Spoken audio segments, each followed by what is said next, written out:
안녕하세요. 2월 이제 두 번째 주, 벌써 두 번째 주까지 왔네요.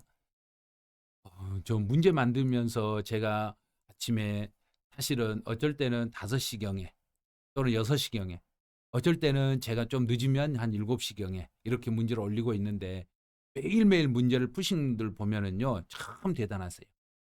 문제 올리자마자 답을 올리신 분도 있고, 딱 올리는데 한 갑자기 5분도 안 돼서 답이 띵동 하고, 제가 이제 답을 올리면 하나씩 하나씩 알림이 저는 소리가 나거든요. 소리를 듣게 나서. 그래서 보면 어떤 분들은 이제 답만 올리신 분이 있고, 또 어떤 분은 앞에서 답을 하니까 따라서 틀리신 분이 있고, 앞에서 올렸는데 답이 틀렸다 그러면 밑에서도 따라서 또 따라서 틀리신 분도 있고. 그럼 틀릴 때는 제가 여러분이 계속 틀리고 있으면 그분들 거기다가 슬퍼요 하고 거기를 한 번씩 눌러줘요. 그러면 틀렸다는 소리예요.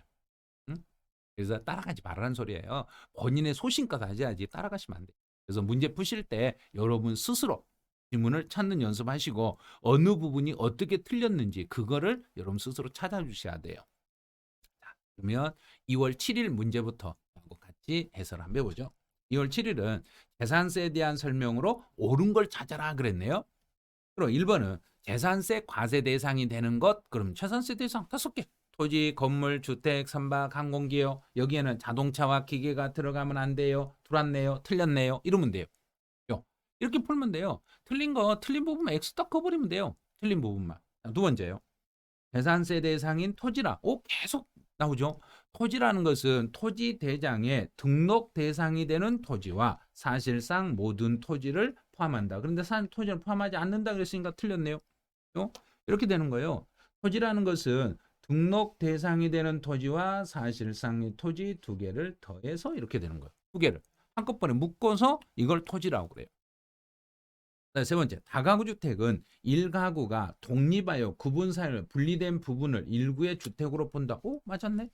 다가구라는 것은 1가구, 한 가구 한 가구가 독립 생활이 가능할 정도로 분리된 부분이 있으며 그 분리된 한 칸 한 칸을 따로따로 주택으로 보겠습니다. 이렇게 가면 돼요. 그다음 4번은 경계가 명백하지 않았을 때는 바닥에 10배로 가겠습니다. 경계 표시가 명백하지 않았을 때는 무조건 바닥에 10배를 부속된 토지로 잡겠습니다. 이렇게 합니다.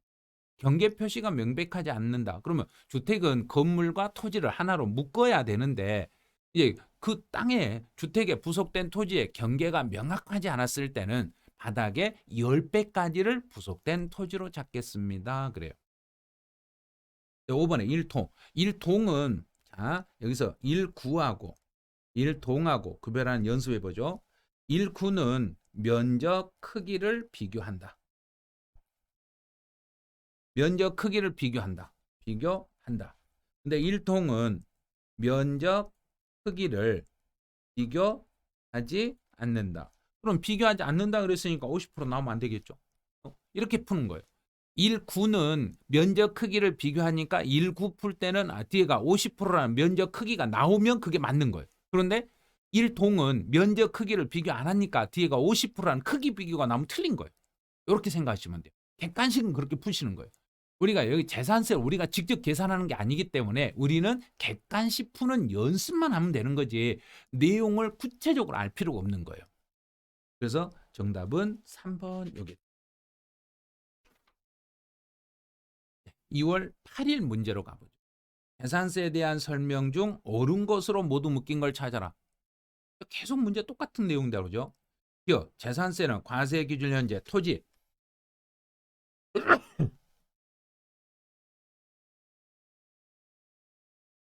재산세는 과세 기준 현재 토지, 건축물, 주택, 선박, 항공기를 과세 대상으로 합니다. 맞았네요. 여기에는 뭔만 안 들어가냐면 자동차와 기계만 들어가지 않으면 돼요. 언제나 재산세 대상은 토지, 건축물, 주택, 선박, 항공기를 과세 대상으로 하겠습니다. 두 번째는 요게 니은번이 이번에 개정이 돼가지고 이 개정된 지문을 정확히 좀 이해하셔야 돼요. 재산세 과세 대상 물건이 토지 대장이나 건축물 대장 등 공부상에 등재되지 않았거나 등재되지 않았을 때는 사실상 현황에 따르겠습니다. 또 공부상 현황과 사실상 현황이 다른 경우에도 사실상 현황에 따라서 재산세를 부과합니다. 대신에 한 공부상 등재 현황과 달리 이용함으로써 재산세 부담이 낮아지는 경우에는 그때는 공부상 등재 현황에 따르겠습니다. 맞았네.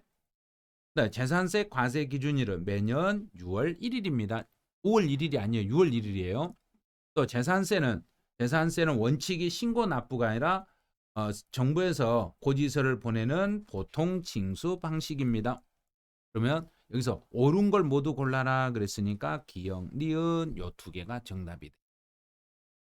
그래서 공부상 현황과 사실상 현황이 달랐을 때 그 원문이 니은번에 나와 있는 이 원문이 요게 개정된 지문이에요. 개정된 지문이니까 자꾸 숙달을 좀 시켜주시기 바라네요. 네, 2월 9일의 문제로 가보죠. 아니 선생님 왜 재산세는 박스 문제가 많네요. 네, 재산세 문제를 특별히 박스 문제로 출제위원들이 많이 출제를 해드려요. 여기서도 옳은 것을 모두 묶인 것 찾아라 그랬네요. 재산세는 토지, 건축물, 주택, 자동차 틀렸네요. 선박 항공기를 맞는데 자동차 틀렸어요. 그래서 재산세는 자동차와 기계는 대상에서 제외되겠습니다. 1구, 1구 이제 풀자 알겠죠? 1구 그럼 면적 크기를 비교한다. 크기 비교 나왔네? 그럼 맞았네? 이렇게 푸는 거예요. 그래서 문제 객관식 문제 풀 때 요령을 알려드리면 1구는 크기 비교를 한다. 1통은 안 한다. 그러면 구는 50%가 있어야 되고 통은 50%가 있으면 안 된다. 재산세는 6월 1일이 과세 기준일이네요. 재산세 고지서 한 장당 세금이 만 원이요. 만 원 아니죠. 2,000원. 2,000원 미만인 경우는 징수하지 않습니다. 그래서 재산세는 2,000원 미만이면 징수하지 않아요. 그럼 2,000원부터는 징수하는 거죠. 그래서 만 원짜리는 당연히 징수하는 거죠. 그래서 옳은 것으로 묶인 거 찾아라 그랬으니까 니은 디귿 2번 요게 답이 돼요.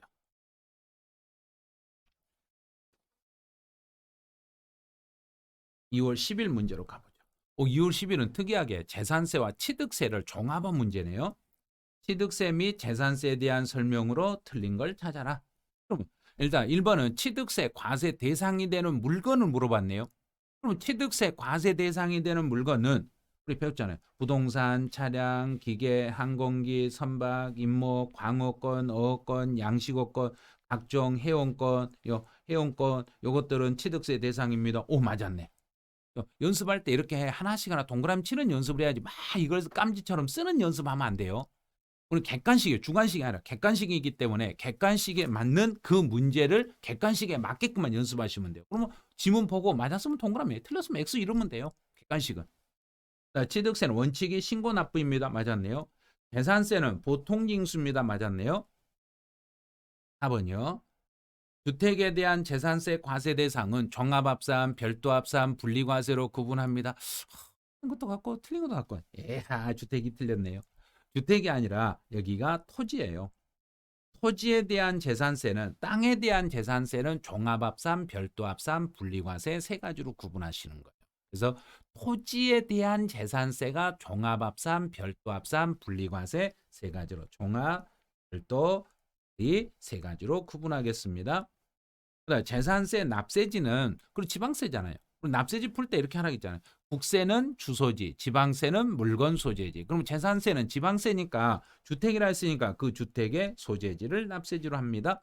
정답은 4번 이렇게 푸시면 돼요. 11번 문제네요. 여기서는 이제 분리과세 대상인데 여기서 분리과세 그러면 이제 두 가지로 나누시면 돼요. 생산 활동에 사용하고 있으며 또 사치 활동에 사용하고 있으며 생산 쪽으로 사용하고 있는 생산 활동에 사용하고 있는 것은 저율 분리과세라고 그래요. 사치 활동에 사용하는 것은 고율 분리과세라고 그래요. 생산 활동에 사용하고 있는 건 저율 분리과세, 사치 활동으로 사용하고 있는 것은 고율 분리과세 이렇게 잡. 먼저 1번. 그러면 실제 영농에 사용하지 않았다.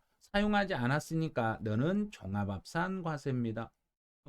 근데 저율 분리과세를 적용을 받으려면 생산 활동에 사용을 해야 되는데 영농에 사용하지 않았기 때문에 분리과세 인정을 못 받아요. 그럼 분리과세 인정을 못 받으면 종합합산 과세로 바로 돌아가야 되는 거예요. 두 번째는 종중, 조상 땅이다. 종중이라는 멘트만 나오면 여기서 풀 때 이렇게 푸면 돼요. 종중이라는 멘트만 딱 보이면 조상 땅은 세금을 좀 깎아주자. 그래서 많이 깎아준다. 그래서 분리과세. 축산료, 목장이 나오면 울타리 기준 면적이요. 기준 밖에 있네요. 밖에 있으면은 도시지역 밖에 있는 기준 면적 이내, 기준까지 안에 목장 울타리 안에 있으니까 분리과세. 네, 부동산 투자회사가 목적 사업에 사용했다. 목적 사업에 사용이라는 건 생산 활동에 사용이 됐으니까 너도 분리과세. 네, 골프장으로 사용하는 땅은 고율 분리과세. 이것도 분리과세. 그러면 여기서 분리과세 당하지 않는 걸 찾아라 그랬으니까 답은 1번 이렇게 찾으시면 되는 거예요.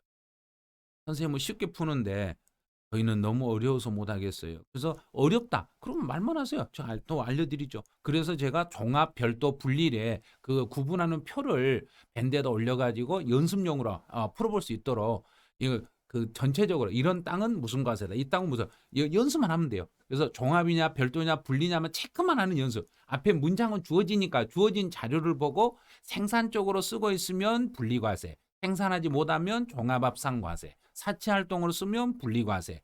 사치활동. 그러면 우리 사치활동 분리과세. 그럼 그다음에 또 공장, 건물 같은 게 있죠. 공장도 생산하면 분리과세. 생산을 못하면 종합합산과세. 일반 영업용 건물, 상가 건물 같은 경우는 별도 합산. 근데 기준까지는 별도, 기준을 초과하면 종합합산과세. 그런데 만약에 상가 중에서도 허가를 받아야 되는데 허가받지 않는 건물에 무허가 건물의 부속 토지들은 건물이 있어도 없는 걸로 보는 나대주로 보기 때문에 그것들은 예외적으로 종합합산과세 적용입니다. 이렇게 가는 거예요. 그다음에 염전은 소금을 생산하잖아요. 생산활동에 쓰니까 분리과세 이런 식으로. 그리고 터미널도 생산적인 용도로 쓰니까 터미널은 분리과세. 그러면 자동차와 관련된 토지들이 나오면 원칙은 별도 합산 과세 대상으로 가야 되는데 예외적으로 터미널로 사용하는 것만 분리과세, 터미널을 제외한 나머지는 전부 별도 합산 과세 이렇게 잡으시면 돼요. 그럼 크게 그렇게 어렵진 않아요. 그 표에 나와 있는 토지 구분만 연습하시면 충분히 종합, 별도, 분리는 구별할 수 있을 거예요. 제가 기회 봐서 그 부분도 유튜브에 정리를 해가지고 한번 올려드릴 테니까 같이 한번 연습해 보시면 아주 쉽게 토지 과세 구분도 따라갈 수 있어요. 11일 문제도 그렇게 어려운 문제는 아니에요. 2월 12일 문제로 한번 가보죠.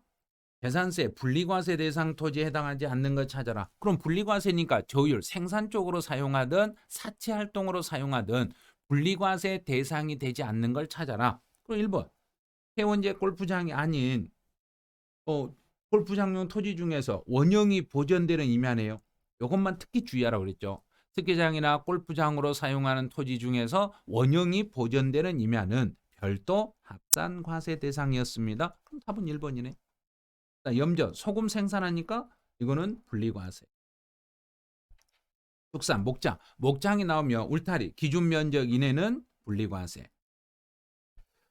그다음 부동산 투자회사가 목적 사업에 사용한다. 여기서 목적 사업이라는 건 생산 활동에 사용하고 있으니까 분리과세. 그다음 5번처럼 산림의 보호 육성을 위해서 필요한 납세문자가 소유하고 있는 문화재, 무슨 법, 각종 법률에 따라서 지정하는 임야들은 요건 특별히 정부가 보호 육성을 위해서 필요하기 때문에 분리과세 이렇게 찾으시면 돼요. 여기까지 해서 이제 2월 달 두 번째 주 이제 해설을 마쳐요. 그런데 두 번째 주 해설은 여러분들이 재산세, 종합합산, 별도합산, 분리과세와 관련된 내용이 약간 어려울 수도 있어요. 약간 어려울 수도 있기 때문에 이것들은 정리를 좀 차분하게 잘 하셔야 돼요. 그래서 본 강의를 잘 들으시고 기본 강의를 들으시고 이 내용이 이해가 잘 돼 있는 상태에서 문제를 풀어주시면 쉬운데 그렇지 않으면 상당히 어려워요. 그래서 이 부분하고 관련된 것은 별도로 나중에 유튜브에 또 한번 올려드릴 테니까 그때 한 번 더 따라서 한번 해보시기 바라네요. 네, 2주차 해설은 여기서 마치고 여러분들이 이제 3주차부터는 이제 재산세 내용에서 우리 종합부동산세 국세 쪽으로 조금씩 이제 들어갈 거예요. 들어갈 거니까 잘 따라오시면 전체 범위를 흐름을 유지할 수 있을 거예요. 그래서 처음부터 취득세부터 재산세, 종부세, 양도세까지 흐름적으로 쭉 따라오시면 이론과 문제가 하나로 연결될 수 있도록 해드릴 테니까요. 쉬지 마시고 또 중간중간 멈추지 마시고 매일매일 문제 풀고 이렇게 일주일씩 올라오는 게 해설 들으시면서 체계적으로 정리 잘 해주시기 바라네요. 네, 이번 주도 수고하셨습니다. 이제 여기서 안녕.